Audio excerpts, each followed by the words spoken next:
tema da mensagem de hoje é: você não foi criado para viver com medo. Fala para umas 5 pessoas e repete: você não foi criado para viver com medo. O medo faz parte da nossa história. O medo nos toca em alguns momentos da nossa história. Mas o medo não é a base pela qual construímos. O medo é algo que nos visita, mas é como aquele cunhado que vem para tomar café ou jantar. Ele é bem-vindo quando visita, mas não é tão bem-vindo para ficar. Alguém está pegando isso aqui? Diga amém. Brincadeiras à parte, eu amo meu cunhado. É brincadeira, mas é sério. Mas eu estou brincando, mas não deixa de ser sério. O medo te visita, ele bate a porta. E está tudo bem sentir medo. Está tudo bem enfrentar a ansiedade. Está tudo bem lidar com angústia. Jesus lidou com angústia. O medo fez Abraão hesitar. O medo fez Pedro negar. O medo fez Jesus transpirar sangue. O problema é quando o medo começa a se tornar algo tão comum na nossa história que ele passa a se tornar um conselheiro. Porque o medo é o pior dos conselheiros. Vamos no flow, gente, vamos, quero fluir. O medo é o pior dos conselheiros. O medo sempre vai dizer: não tem como, não vai dar, não dá tempo. Você não tem o que precisa, você não sabe do que precisa, você não tem os acessos que precisa, você não tem o conhecimento que precisa. Mas a verdade é que, por mais que todas essas coisas sejam verdades, tudo que nós precisamos independe de todas elas. Eu não sei o que eu precisava saber, mas o meu Pai sabe. Eu não tenho o que eu precisava ter, mas o meu Pai tem. Alguém está pegando isso aqui? Eu não sou tão forte como eu precisava ser nesse momento, mas o meu Pai é. Eu não posso vencer todas as coisas, mas eu posso todas as coisas naquele que me fortalece. Então o tema da palavra de hoje está toda pautada em 2 Timóteo 1,7. A Bíblia diz assim: pois Deus não nos deu espírito de covardia, mas de poder, de amor e de equilíbrio. Celeira, a verdade é que muita gente não perdeu a fé, mas perdeu a coragem. Ainda ouve, ainda medita, ainda crê, ainda ora, mas perdeu coragem. Ainda congrega, ainda louva, ainda se arrepia, mas perdeu a coragem. Ainda participa, ainda serve, ainda se envolve, mas perdeu a coragem. E como você vai viver o futuro que Deus preparou para você se não houver coragem em você? Como Noé prepararia uma arca por décadas, crendo que em algum momento um dilúvio reconfiguraria toda a terra conhecida, se não houvesse nele coragem? Coragem não é necessário só para dar o primeiro passo. Isso até as pessoas empolgadas fazem, animadas fazem. Coragem é o que você precisa para permanecer quando a porta ainda não se abriu, quando o milagre ainda não chegou, quando aquilo que você espera ainda não aconteceu. Você tem que ter coragem para permanecer. Você tem que ter coragem para permanecer. As pessoas vão tentar te desanimar, te desencorajar, vão tentar te confundir, ou até, quem sabe, te convencer a voltar atrás, a deixar de lado, a deixar para lá. Você tem que ter coragem para falar: eu sei em quem eu tenho crido, eu sei a palavra que eu recebi, eu sei o que eu vi. Você precisa ter coragem, como Abraão precisou ter para crer que seria pai, mesmo com o ventre da sua esposa sendo estéril. Você precisa ter coragem para fechar a porta da casa e apresentar aos céus vasilhas vazias, quando os seus filhos estão sendo levados como pagamento de uma dívida e seu marido já está morto. Você tem que ter coragem para não se prostrar diante de outros deuses, sabendo que mesmo que uma cova dos leões se torne o seu hotel por uma noite, no dia seguinte você vai sair de lá. Você tem que ter coragem para chegar no meio de uma multidão que chora a perda de Lázaro e chamar ele para fora: Lázaro, vem para fora. Você tem que ter coragem, porque o medo nos faz pensar: e se não acontecer? E se o milagre não acontecer? E se a porta não abrir? O que vão pensar de mim? O que vão falar de mim? Muitas vezes o nosso zelo pela reputação tem sido maior do que o nosso zelo pela palavra. Não nos movemos com medo do que vão dizer, mas e o que o céu está dizendo a respeito de nós? Não nos movemos preocupados com o que a terra vai dizer, mas o que os céus espera de nós. Quantos Lázaros não foram trazidos para fora na nossa história? Porque o medo da multidão e da reprovação foi maior do que uma palavra de Deus. Alguém está pegando isso aqui? Quantos avivalistas não avivaram nações? Quantos profetas não entregaram palavras proféticas? Quantos apóstolos preferiram estabelecer um ministério pastoral? Quantos mestres desistiram de ensinar? Quantas mães desistiram de gerar? Quantos pais desistiram de governar? Quantos sacerdotes desistiram de ministrar? Por quê? Porque o medo em algum momento era uma visita, mas se tornou um conselheiro. E aí a gente não acessa mais a palavra para perguntar se dá, a gente acessa o medo para perguntar se pode. O medo sempre vai dizer: não dá, não vai, não faz, não tem como, nem tenta, nem começa. Mas a palavra é fiel para completar a boa obra que começou. Alguém está pegando isso aqui? Quando Deus relembra Abraão de uma promessa, a esposa ri, ela desdenha, desacredita, mas a promessa se cumpre. Isaac chega, e a Bíblia diz que quando Deus pede para Abraão entregar o seu filho, mesmo tendo 2 filhos gerados, Deus só considera um. E ele fala: pega o teu único filho, aquele a quem você ama, e sacrifica. Alguns vão dizer: Senhor, Abraão não tem um filho, ele tem 2. Mas por que o céu só considera um? Porque o céu só leva em consideração aquilo que começa no céu. O céu não leva em consideração aquilo que começa em mim. Se começa em mim, eu sustento, mas se começa nele, ele sustenta. Vamos, alguém pega isso aqui. Se a vontade é minha, eu sustento a vontade, mas se a vontade é de Deus, é o Deus da vontade que sustenta ela. Se a palavra é minha, eu tenho que sustentar a minha palavra, mas se a palavra é de Deus, o dono da palavra que sustenta ela. Se a promessa é eu quem fiz, eu sustento a minha promessa, mas se a promessa é de Deus, o Deus que fez a promessa é que sustenta ela. Se a força é minha, eu sustento no meu braço pela minha força, mas se é na força de Deus, é pela força da mão poderosa do Senhor que é sustentado ela. Vamos, igreja, alguém comigo aqui diga: eu sei que o meu Deus é fiel para cumprir o que prometeu. Diga: ele não é homem para que minta, nem filho do homem para que se arrependa. Se Deus disse que vai acontecer, declare com autoridade, diga: no céu já aconteceu. Você pode dar um brado de liberdade no seu lugar. Vamos, Senhor, alguém pode, pelo amor de Deus, fazer barulho? Aleluia, aleluia, aleluia. Ainda bem que eu vim, Jesus. Eu quero passear pela palavra. Alguém quer ouvir mais da palavra nessa noite? Alguém crê que ela é antídoto para todo veneno? Alguém crê que ela é cura para toda enfermidade? Pastor, por que a palavra é antídoto para todo veneno? Porque talvez uma palavra foi usada para te desanimar. Nada melhor do que a palavra de Deus para curar o teu coração, para renovar a tua alma, para trazer à tua memória o que te dá alegria. A Bíblia diz que a nossa língua carrega poder de vida e de morte. Aqueles que gostam de usá-la comerão do seu fruto. Então você pode usar a sua boca para dizer o que a terra diz, ou você pode usar a tua boca para declarar o que os céus estão declarando. Falamos sobre isso 3 semanas atrás. O profeta, quando está diante de um vale de ossos secos, ele não fala o que pensa, ele não fala o que sente, ele não fala o que acha, ele fala o que ele ouviu o Senhor falar. Ele diz: vale de ossos secos, ouçam o que diz a voz do soberano.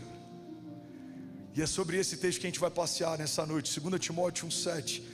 Pois Deus não nos deu espírito de covardia, mas de poder, de amor e de equilíbrio. Você pode levantar suas mãos e declarar isso. Diga: Deus não nos deu espírito de covardia, mas de poder, de amor e de equilíbrio. Sabe, se eu fosse perguntar a história de cada um aqui, cada um tem uma origem diferente, cada um carrega uma unção diferente, cada um aqui tem um chamado diferente, mas tem algo que une cada um de nós aqui nesse auditório. Todos nós enfrentamos batalhas invisíveis. Não existe uma pessoa, por mais serena que ela pareça ser, por mais extraordinária que a vida dela possa estar, não existe uma pessoa que não enfrente batalhas invisíveis. E é no meio dessas batalhas que, se a gente não recorrer para se lembrar do que a palavra já disse, a gente pode sucumbir e desanimar.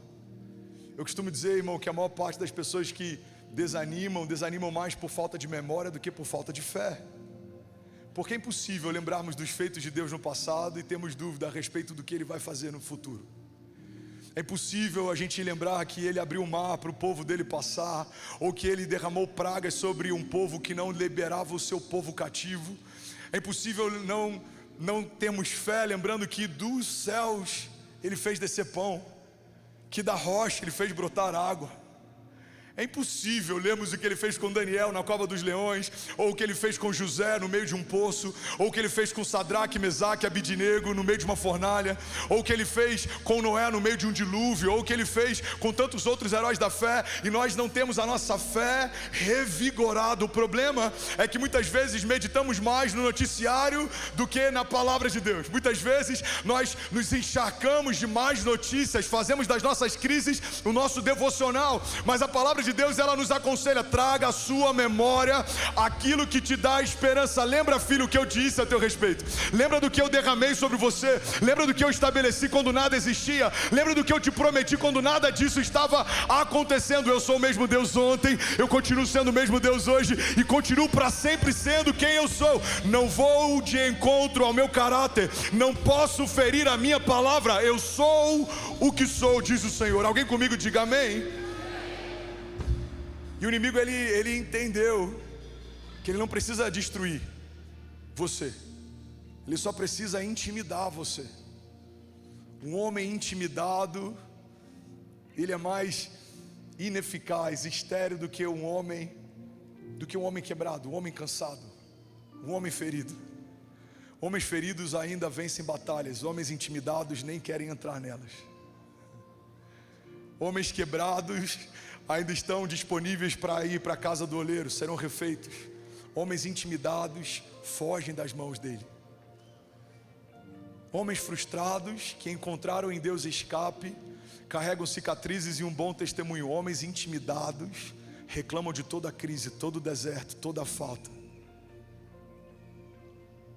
Irmão, às vezes uma intimidação do inferno é pior do que uma batalha, um levante. Porque biblicamente nenhum levante parou o mover da igreja. A gente pode pegar antes de Atos 2, a gente pode pegar depois de Atos 2, em toda a história o povo de Deus foi perseguido. Foi feito cativo, escravizado, perseguido, desmoralizado. A Bíblia diz em Esdras 3, eles voltam do exílio e quando chegam na cidade, o templo está em ruínas. O que eles conheciam não existia mais da forma como conheciam. Está tudo destruído, mas a Bíblia diz que os jovens então pegam as ruínas e eles começam a reconstruir um altar, e eles adoram no meio do caos, e eles adoram no meio das ruínas, eles adoram no meio das muralhas destruídas, dos templos desfeitos, das casas quebradas. Esdras 3 estabelece um princípio: quando você desenvolve a arte de adorar, mesmo quando tudo ao teu redor está quebrado, nada nem ninguém mais pode te parar, porque você aprendeu a não depender de estruturas, você aprendeu a não depender daquilo que é natural. As coisas podem não ser como eram, as coisas podem não estar favoráveis, mas se há um altar de adoração, você tem tudo que precisa para recomeçar. É a partir de um altar que Deus estabelece coisas novas, é a partir de um altar que Deus estabelece milagres, é a partir de um altar que Deus estabelece histórias, é a partir de um altar que Deus libera destinos. Vamos, alguém? É a partir de um altar que Deus chama Abraão, Isaac, Jacó, é a partir de um altar que Deus chamou André, a Késia, a Cecília, o Benício e a Chloe. Deus está dizendo para alguém: não deixe o inferno te intimidar. Porque mesmo que você esteja cansado, quebrado, ferido, se o altar está restaurado, vai ficar tudo bem. Me ajuda a profetizar sobre alguém. Fala para quem está do seu lado: vai ficar tudo bem. Vai, fala com quem tem autoridade, diga: vai ficar tudo bem. Vai ficar tudo bem. O Senhor não nos deu espírito de covardia. Se o Senhor não me deu, não pode ter espaço para que isso esteja em mim. O Senhor não me deu, não é dele, não vem dele, não é bom. Pega isso aqui, irmão. A Bíblia está deixando claro: não fui eu quem dei.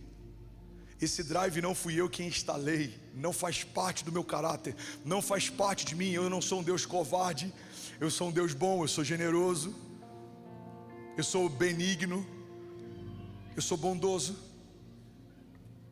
Então, se existe covardia em nós, precisamos rejeitá-la, porque ela não faz parte do caráter de Deus em nós. Pastor, o que é covardia? Covardia é sentir medo? Não, sentir medo faz parte da nossa natureza.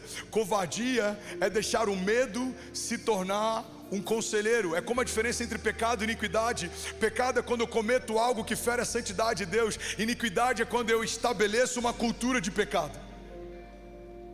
Medo é quando eu sinto algo, é normal. Eu vejo um mar fechado, eu sinto medo. Eu vejo muralhas, eu sinto medo. Eu vejo um gigante, eu sinto medo. Mas as muralhas caíram quando os homens estavam ao redor dela. O gigante tombou quando Davi foi na direção dele. O mar se abriu quando o cajado foi colocado ao chão. Então entenda, sentir medo é natural, mas avançar a despeito do medo é sobrenatural. E é para esse lugar que o Senhor está nos chamando. Uma vida de sobrenaturalidade. Alguém comigo diga amém?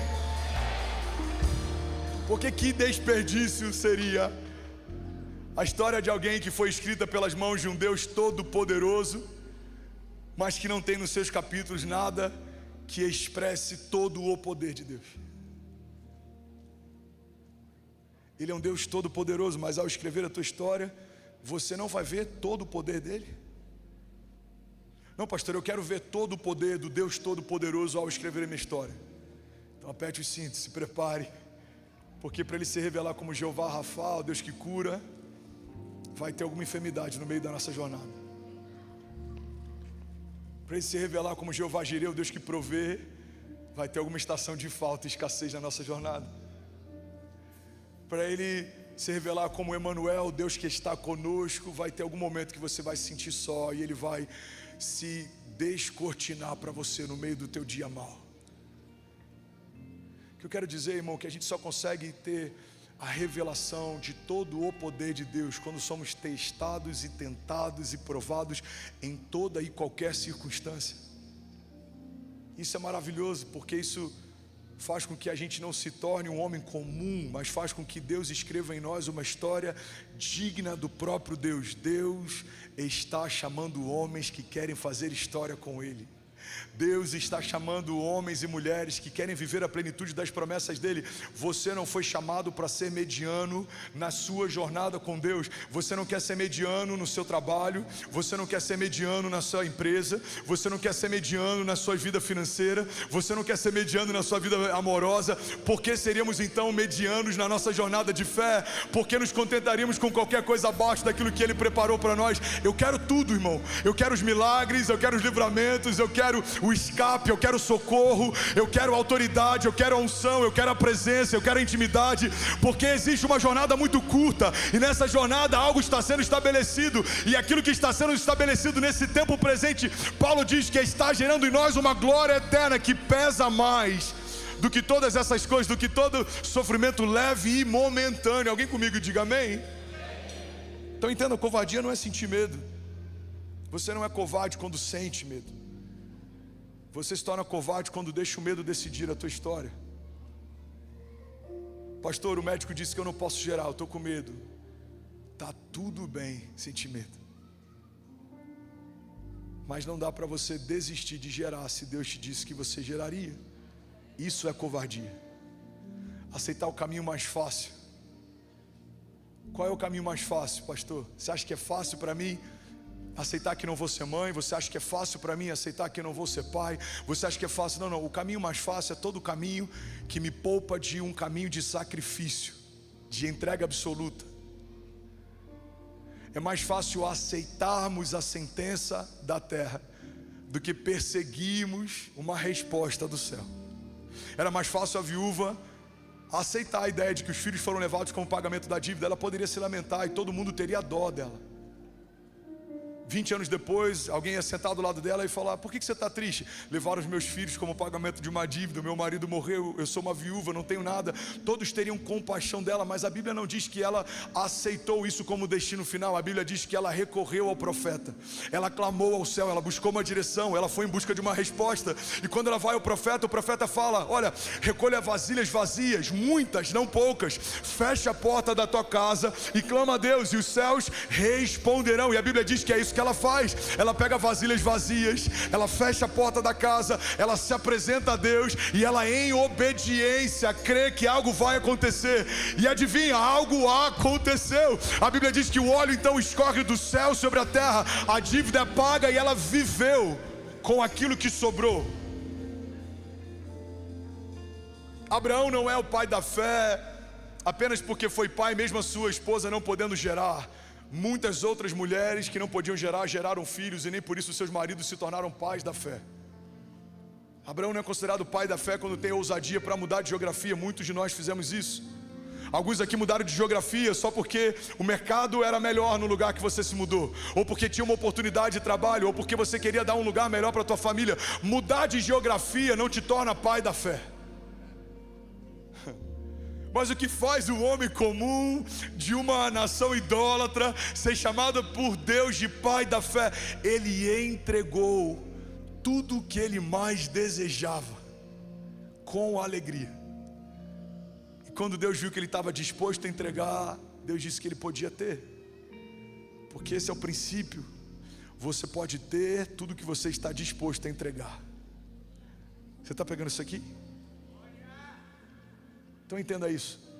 O coração de Abraão deve ter se fechado quando Deus pediu para sacrificar o filho que ele amava e esperou por tanto tempo. Mas eu preciso confiar que o Deus da minha história sabe o que é melhor para mim. Eu preciso sair desse lugar de tentar entender qual é o melhor caminho, o porquê que as coisas estão acontecendo. Eu simplesmente não sei. Eu sento em algumas mesas, eu tenho uma mentoria com empresários, eu sento com o staff, e nesses últimos meses, uma frase que eu tenho falado com muita frequência é: gente, eu trago mais perguntas para essa mesa do que respostas. E eu acho que isso é uma expressão de um nível de maturidade que Deus quer gerar em mim. Quanto mais eu caminho com Ele, aprendo dEle, menos respostas eu tenho. Eu não sei porque as coisas são como são, mas eu preciso confiar que elas são da melhor forma que seriam para mim. Por quê? Porque a vontade dEle é boa, agradável e perfeita. Eu não sei porque uma mulher precisou tanto tempo para gerar um filho, mesmo desejando por décadas, e eu não sei porque Deus pediu para entregá-lo assim que ele teve, mas uma coisa eu sei: deu certo no final. Se tornaram parte da história, fazem parte da composição da galeria dos heróis da fé. Alguém está pegando isso aqui? Eu não sei porque alguém te traiu, eu não sei porque alguém te deixou, eu não sei porque alguém te feriu, eu não sei porque as coisas estão difíceis, ou porque talvez algumas portas se fecharam, eu não sei porque algumas dessas coisas aconteceram comigo e vão continuar acontecendo, eu não sei, mas uma coisa eu sei: por mais que eu não entenda os caminhos de Deus, o resultado em todas essas coisas sempre é o mesmo, nos levam para um nível maior de glória, de autoridade. Você não é mais quem você era, você não pensa mais como pensava, você não age mais como agia. Por quê? Porque essas coisas te trouxeram para um nível mais alto. Você está sendo experimentado, você está sendo testado, e uma vez aprovado, receberá a coroa da vida que Ele reservou para aqueles que creem e não desanimam e não voltam atrás. Vamos, alguém comigo aqui, pelo amor de Deus, levante as mãos e declare e diga: Pai, eu sei que a sua vontade é boa, agradável e perfeita, e mesmo que coisas fujam do meu controle, diga: nada foge do controle do Senhor. Por isso eu declaro nessa noite: seja feita a sua vontade na minha vida, como já é feita no céu. Você pode dar um brado de liberdade no seu lugar. Aleluia! Alguém está recebendo algo aqui nessa noite? Sabe, eu creio que existe uma função educativa, quase didática, Ivan, nos processos de Deus. O Espírito Santo, ele substitui instinto de sobrevivência por confiança em Deus. Meu instinto é fugir quando um prédio pega fogo. Meu instinto é fugir quando inimigos são maiores. O meu instinto é fugir quando o dia não vai bem. Meu instinto é fugir quando o casamento está em crise. Eu lembro de uma palavra que eu trouxe algum tempo atrás sobre maturidade. Eu falei que uma das melhores formas da gente medir a maturidade de um homem é ver a quantidade de vezes que ele faz o que não gostaria de fazer, mas precisa fazer. Porque homens, meninos, fazem o que querem fazer, mas homens fazem o que precisam fazer. Eu preciso fazer. Então o que o Espírito Santo faz em nós nesses momentos de crise é substituir instinto de sobrevivência por confiança. Vamos ser sinceros, o casamento está em crise, as coisas não vão bem. Qual que é a nossa vontade? Eu vou fugir daqui. A empresa está um caos, não tem caixa, o mercado não está bom, eu vou fugir disso daqui. Mas Deus não te ungiu para você ser um fugitivo ungido. Deus te ungiu para você permanecer, perseverar e ver a poderosa mão de Deus fazendo algo novo no meio da tua crise. Porque a Bíblia diz que Ele transforma todos os nossos adversários em testemunhas. A Bíblia diz: o Senhor prepara uma mesa para mim na presença dos meus inimigos. E Ele me honra ungindo a minha cabeça com óleo, o meu cálice faz transbordar. Quantas vezes a gente esperou que o Senhor nos tirasse da presença deles e fizesse algo em secreto. Deus está dizendo: não, quem te feriu precisa ver a restauração. E eu não falo de pessoas. Efésios 6:10, a nossa batalha não é contra a carne ou contra sangue, mas contra principados e potestades. É como se Ele dissesse: o inferno precisa ver como eu restauro os meus. O inferno precisa ver o choro do filho de Isabel, a voz que clama no deserto. O inferno vai ouvir a voz do choro do filho que vem do ventre virgem de Maria, o verbo encarnado. O inferno precisa ouvir o choro do bebê de Abraão. Por quê? Porque a terra disse: não vai acontecer. Mas eu não sou como o homem é, diz o Senhor. Ele pega um ventre estéril de Isabel e gera João Batista. Ele pega um ventre virgem de Maria e gera Jesus. 2 ventres que eram impossíveis de gerar, geraram. Por quê? Porque Deus quis que assim fosse. Esse é o lugar mais seguro que eu e você podemos estar, quando a gente para de discutir com Deus, tentando assumir a autoria da nossa história. Eu já desisti de estar nesse lugar. Pai, eu não sei por que isso está acontecendo, eu só sei que dói. Pai, eu não sei por que isso está acontecendo, eu só sei que me machuca. Pai, eu não sei por que isso está acontecendo, eu só sei que eu estou triste. Pai, eu não sei por que isso está acontecendo, eu só sei que eu me sinto envergonhado. Pai, eu não sei por que isso está acontecendo, eu só sei que a minha vontade é de desistir, de desanimar. Mas, mesmo que eu não entenda, não saiba, não possa, não queira, seja feita a tua vontade, não a minha. Esse é o pilar principal da oração do Pai Nosso. A oração do Pai Nosso é composto por declarações a respeito de quem Ele é. Bendito é o teu nome. É formado por petições. Nos dá o pão nosso, nos dá livramento, perdoa os nossos pecados. Mas tem uma declaração tão poderosa que é a base fundamental da oração do Pai Nosso: seja feita a tua vontade, na terra como é feita no céu. Você não acessa a Deus para Ele te ajudar com as tuas vontades. Você acessa a Deus para Ele tirar as tuas vontades e inserir as dele. E é por esse motivo que muitas vezes a gente desanima. E eu me coloco em primeiro lugar, porque em algum momento entendemos que o Evangelho é algo que eu acesso para me ajudar na minha jornada. Falei sobre isso domingo passado. Quando você ora para algo que é pessoal, você pode orar pedindo ajuda. Pai, me ajuda, me ensina a educar os meus filhos, me ajuda a governar bem a minha casa. Mas quando é um chamado de Deus para você, não é você quem pede ajuda para Ele, é você quem ajuda Ele. Pai, eu quero cooperar na Tua obra, Jesus. Eu quero participar do Teu reino, Jesus. Eu quero participar da Tua igreja, Jesus. Eu quero de alguma forma me despir, me disponibilizar, Jesus. É diferente, irmão. Mas muitas vezes a gente acessa o Evangelho só para pedir: Pai, me ajuda. Pai, me dá um escape.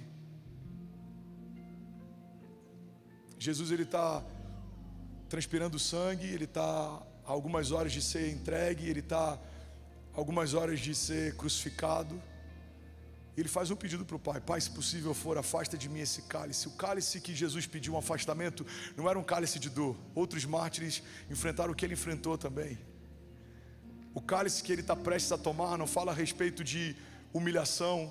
Vários outros heróis da fé foram humilhados. O cálice que Ele está pedindo para Deus tirar de perto dele não é um cálice de qualquer outra coisa senão de separação. Ele está dizendo: pela primeira vez, eu, o Pai e o Espírito não seremos mais um. Se possível for, me afasta dessa separação, mas todavia seja feita a tua vontade e não a minha. Você sabe por que eu e você estamos de pé? Porque Jesus aceitou a vontade inteira do Pai. Você sabe por que os seus filhos vão permanecer de pé? Porque você vai aceitar a vontade inteira do Pai. Recebe isso em nome de Jesus. Por que o teu casamento vai permanecer de pé? Porque você e a sua esposa, você e o seu marido vão viver a vontade inteira do Pai. Por que o teu chamado vai permanecer de pé? Porque você que foi chamado por Deus vai viver a vontade inteira do Pai. Não podemos acessar a Cristo parcialmente, o Cristo que é homem, mas não o Cristo que não é Deus. Não podemos apresentar um Cristo que morreu, mas não apresentar um Cristo que ressuscitou. Não dá para falar de evangelho de vitória, mas não trazer a nossa memória que também enfrentaremos batalhas. Em todas essas coisas, diz o Senhor, somos mais do que vencedores por meio daquele que nos chamou. Levante as suas mãos, deixa eu profetizar sobre alguém. Pai, nós declaramos que, como diz a tua palavra, o Senhor não nos deu espírito de covardia, mas de poder, de amor e de equilíbrio. Por isso eu oro, Jesus, por uma geração de homens que são completamente revestidos de autoridade, de poder e de graça. Nós avançaremos em fé, em meio ao caos, mesmo que algumas respostas não sejam nos dadas, mesmo que algumas coisas não sejam como a gente esperava que elas fossem, mas nós sabemos que a tua vontade é boa, agradável e perfeita. Nós sabemos, Jesus, que há uma mesa preparada para nós, na presença dos nossos inimigos. Nós sabemos que dos céus está a caminho socorro e livramento. Pai, nós sabemos que o Senhor é socorro, presente na hora da angústia. O Senhor é refúgio e fortaleza. Nós sabemos, Jesus, que à sombra do Onipotente encontraremos descanso. Por isso nós declaramos em nome de Jesus, nós somos quem o Senhor diz que somos. Levante suas mãos e declare, diga: Pai, eu sou quem o Senhor diz que eu sou. Diga: eu tenho o que o Senhor diz que eu tenho, e eu vou viver cada promessa que o Senhor me fez, em nome de Jesus. Se você recebe isso, irmão, você pode dar um brado de liberdade no seu lugar. Vamos, celeiro. Será que alguém avivado pode, pelo amor de Deus, fazer barulho? Aleluia, aleluia. Será que alguém pode dizer: ainda bem que eu vim, Jesus? Aleluia. 2 Timóteo 1,7 foi escrito num momento difícil. Deixa eu te levar para o contexto desse texto. Paulo está escrevendo isso enquanto ele está preso, aguardando por uma sentença de morte. Irmão, guarda isso em nome de Jesus. Essa frase, o Senhor não nos deu espírito de covardia, está sendo escrita por um homem à espera de uma sentença de morte. Essa frase não está sendo escrita por um homem que acabou de vencer o seu grande inimigo, ou por alguém que acabou de ter um grande livramento. Essa frase está sendo escrita por alguém preso, sentenciado por Nero, à espera de uma sentença de morte. Paulo, ele destrói qualquer possibilidade da gente se vitimizar. Paulo pega o período em que ele está encarcerado e faz desse período o período em que ele mais escreve cartas com revelações a respeito da graça e do reino de Deus. Paulo faz de naufrágio testemunho. Ele faz de uma serpente que pica ele numa ilha uma oportunidade de pregar para todos aqueles homens. Paulo, ele sempre pegava algo que não era aos nossos olhos bom, não era agradável, e transforma nisso de uma oportunidade de pregar o Evangelho. E eu creio que é isso que Deus tem para nós. Quem sabe do teu pior dia Deus não quer gerar o teu melhor testemunho. Quem sabe da tua maior dor Deus não quer gerar o teu melhor perfume. Quem sabe do teu maior esmagamento Deus não quer gerar um vinho novo. Acabei de vir de Israel e eu tive 3 dias lá. Eu ganhei uma viagem e fui lá por 3 dias. Algumas pessoas falaram: pastor, vale a pena Israel por 3 dias? Irmão, 3 dias para ouvir o céu vale a pena em qualquer lugar, em qualquer semana, amém? Em qualquer momento. Ainda mais uma semana antes da inauguração da igreja, eu falei: eu preciso ouvir o céu. E aí eu fui lá no Getsemane, no lugar da prensa. Eu fui lá no lugar onde Jesus cresceu. Eu fui em alguns lugares onde Jesus, ele caminhou. Eu fui em alguns lugares onde a história aconteceu. E eu visitei alguns lugares onde a história ainda vai acontecer. Israel é tão poderoso porque carrega parte do nosso passado glorioso, mas também carrega parte da nossa esperança e do futuro da igreja. Quando ele voltar, aquilo que ele vai fazer, aquilo que ainda vai se cumprir. Alguém está comigo? Diga amém. Irmão, e é impossível você não voltar de lá inspirado, porque os homens que marcaram a história não tiveram uma vida fácil. mas eles viveram algo sobrenatural. E a palavra de Deus nos diz que olhos não viram, ouvidos não ouviram, nem penetrou no nosso coração aquilo que Deus tem preparado para nós. Aqueles que creem, existe algo de Deus para você. Eu não vim dizer que vai ser fácil, eu não vim dizer que vai ser rápido, mas eu vim te lembrar que vale a pena viver os sonhos de Deus. Aquilo que Deus te dá, ninguém toma. Aquilo que Deus te entrega, ninguém remove. Por mais que o inferno tente te intimidar, te entristecer, desanimar, se Deus estabeleceu uma promessa, aquele que começou a boa obra é fiel para concluí-la. Se Ele começou algo em você, Ele vai terminar o que começou. Alguém recebe isso em nome de Jesus? Por isso eu declaro do alto da tua cabeça, a planta dos teus pés, revestimento de poder. Receba unção que despedaça o jugo, toda cadeia quebrada, toda mentira do inferno, toda seta e todo dardo que encontrou espaço em você, tudo que te fez acreditar numa mentira de que você não vai viver, não vai conseguir. Irmão, entenda isso: em Cristo você é mais do que vencedor. Em Cristo você é imparável, em Cristo você é inabalável, porque assim como os montes de Sião permanecem inabaláveis, assim são os que temem no Senhor e que confiam nele. Você está estabelecido em Cristo e Ele já nos abençoou com todas as bênçãos espirituais nas regiões celestiais em Cristo Jesus. Em Jesus você é bendito, em Jesus você é sarado, em Jesus você é eleito, em Jesus você é salvo, em Jesus você está guardado, estabelecido, fortificado, e as portas do inferno não prevalecerão contra nós. Alguém recebe isso em nome de Jesus? Diga amém. Glória a Deus. Você pode dar um brado de liberdade no seu lugar. Vamos, alguém. Aleluia. Aleluia. Aleluia. Aleluia. Provérbios 28:1. Eu não vou conseguir concluir esse texto hoje, essa mensagem. Eu queria falar sobre 3 tipos de poder. Eu prego em algum outro domingo, amém? Mas eu vou finalizar. Alguém está recebendo algo de Deus aqui? Diga amém. Provérbios 28:1 diz: os ímpios fogem sem que haja ninguém a persegui-los, mas os justos são ousados como o leão. Eu amo esse texto. Cara, como eu amo esse texto. Os ímpios, ou seja, aqueles que não creem, fogem sem que haja ninguém a persegui-los. Você já viu alguém assustado? Algo cai na casa, uma porta bate sozinha, um carro chega rápido e para. Alguém já viu alguém assustado? No Rio a gente brinca e fala: ih, meu irmão, esse daí está devendo. Esse daí tem história. A Bíblia diz que assim são os ímpios. Eles fogem mesmo sem que haja ninguém a persegui-los. E eles precisam de fato fugir, porque se são ímpios, não tem ninguém a guardá-los, estão por conta própria. Mas a Bíblia diz que os justos são ousados como o leão. E aí tem uma diferença clara entre aquilo que eu sinto e aquilo que eu sou. A Bíblia diz que os ímpios sentem medo. Medo é sentimento, é algo que eu sinto, me visita. Mas a Bíblia, no outro momento, na parte B do texto, diz que os justos são ousados como o leão. O leão não é algo que ele se sente. Ele não acorda um dia e se sente leão. Ele não olha no espelho um dia ou no reflexo do lago e ele fala: eu estou me sentindo meio leãozinho hoje. O leão sabe que é leão, e quando ele chega no lugar, não precisa se apresentar. Todo mundo sabe que um leão chegou. Eu lembro de um texto que eu li, vamos, se for para esse pode fazer melhor. E o texto dizia assim: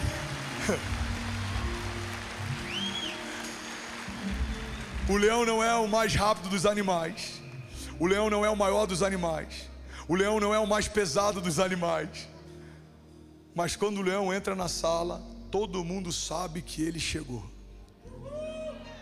Agora, como é personificado o nosso Salvador? Ele é o leão da tribo de Judá. Eu lembro de algo que eu vivi lá atrás, porque a gente morava em Miami ainda, mano. A Cécia estava sofrendo bullying de um menino, e ela comentou uma vez, 2 vezes. Eu falei: cara, eu preciso saber o que é esse moleque. É difícil a vida de pai, né? Porque imagina, é uma criança, você não pode fazer nada, mas a tua humanidade dentro de você está revoltada. Alguém está pegando isso aqui? Mas não dá nenhum peteleco, não dá um cascudo, não tem como. Então tem alguém fazendo bullying com a sua filha e você não pode fazer nada. Aí eu tive uma ideia, eu falei: filha, só me apresenta, os seus amiguinhos. Aí um belo dia eu entro no final da turma, ela, pai, vem cá ver. Aqui é onde eu sento, aqui é minha professora, eu, hi, hello, aqui é não sei o que lá, e aqui é o fulano, Beltrano e Ciclano. Quando eu olhei para o Ciclano, ele sabe que eu sei quem ele é. Nunca mais fez bullying com a Cécia. Não usei força, nem poderia usar. Eu não acuei, não coagi, eu só cheguei. Pega isso aqui, irmão. O pai chegou. O pai está na casa. O pai está aqui. Está pegando isso aqui? O que a gente precisa? Em alguns momentos a gente precisa se preocupar menos e apresentar mais o nosso pai. Ei, inferno, esse é o meu pai. Depressão, esse é o meu pai. Tristeza, esse é o meu pai. Mentira, esse é o meu pai. Vamos, alguém aqui? Doença, esse é o meu pai. Principados, potestades, esse é o meu pai. Ele é o leão de Judá. Ele é a estrela da manhã. Ele é o que é. Ele é o autor e consumador da minha fé. E ele brilha, e ele ruge, e ele está de estação em estação, e ele batalha por nós, e ele sabe o que eu preciso, e ele está na sala, ele está na casa. Vamos dar alguém aqui. Aleluia. Aleluia. Aleluia. Você pode exaltar ele mais alto nessa noite.